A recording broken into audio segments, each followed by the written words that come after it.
आज एक चांगला मंगल प्रसंग आहे की आपल्या आद्य डॉक्टर महिला डॉक्टर भारतातल्या डॉक्टर आनंदीबाई जोशी या महिला पहिल्या होत्या आणि विदेशात जाऊन शिकून आलेल्या होत्या. त्या कल्याणच्या राहणाऱ्या आणि त्यामुळे कल्याणमध्ये त्यांचं एक स्मारक होतं आहे.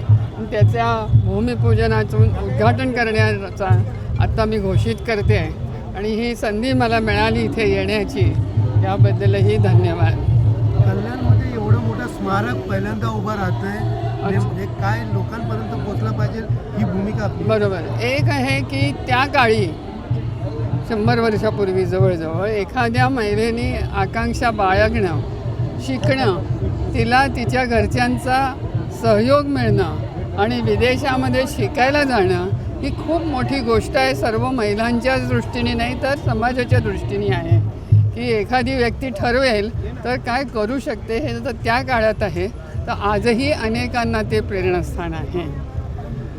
दुसरी गोष्ट, त्यांना जी प्रेरणा झाली ती मुख्यत्वे करून त्यांनी महिलांच्या आरोग्याची जी काळजी झाली स्थिती होती त्या काळी, अतिशय वाईट अशी स्थिती होती आणि बाळंतपणात मृत्यू हे प्रचंड प्रमाणात होत असे, बालमृत्यू प्रमाणात होत असे आणि ही सगळी परिस्थिती त्यांनी अनुभवलेली असल्यामुळे त्यांना असं वाटायचं की महिलांना योग्य ते आरोग्य मिळालं पाहिजे आणि पुरुष डॉक्टरकडे जायला त्या काळी शक्यच नव्हतं, म्हणजे घरातलेही नेणार नाही आणि त्याही जाणार नाहीत.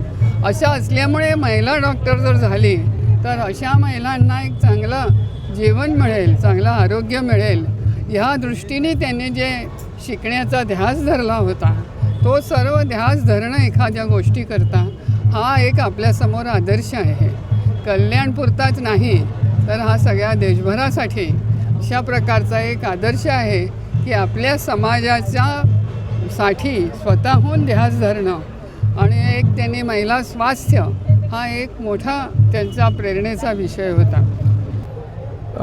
खरं तर मी सगळ्यात पहिल्यांदा आपल्या महाराष्ट्राचे उपमुख्यमंत्री आदरणीय एकनाथजी शिंदेसाहेबांचे आभार मानेल, कारण त्यांनी मला 15 कोटीचा हा निधी दिल्यामुळे हे एक मोठं स्मारक डॉक्टर आनंदीबाई जोशी आपल्या देशातल्या पहिल्या महिला डॉक्टर यांचं स्मारक या ठिकाणी संपन्न होतं आहे. त्याचं भूमिपूजन सोहळा आज या ठिकाणी संपन्न होत आहे. या स्मारकाच्या माध्यमातून एक महिलांना प्रेरणा मिळावी.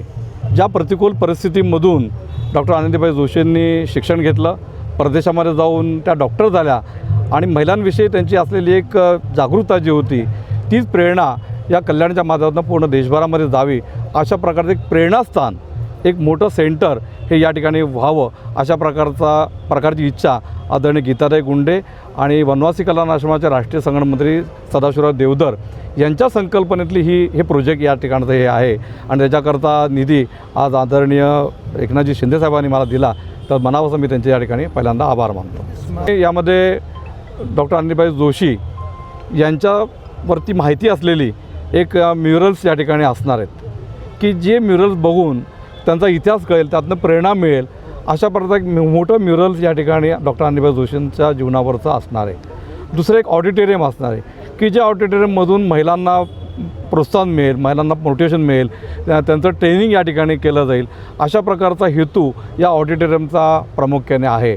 शिवाय एक मोठी ओपन जिम या ठिकाणी, ओपन जिम नाही, मोठी जिम जी फक्त महिलांकरता, तरुणींकरता, महिलांकरता ही इथे जिम असणार आहे, जेणेकरून त्यामधून एक चांगला संदेश की महिलांनी सक्षम व्हावं, स्ट्रॉंग व्हावं आणि येणाऱ्या संकटांना तोंड द्यावं, अशा प्रकारचं एक महिलांचं सक्षमीकरण, महिलांना प्रोत्साहन मिळेल अशा प्रकारचं, महिलांना मोटिवेशन मिळेल अशा प्रकारचं एक मोठं सेंटर हे या ठिकाणी संपन्न होत आहे.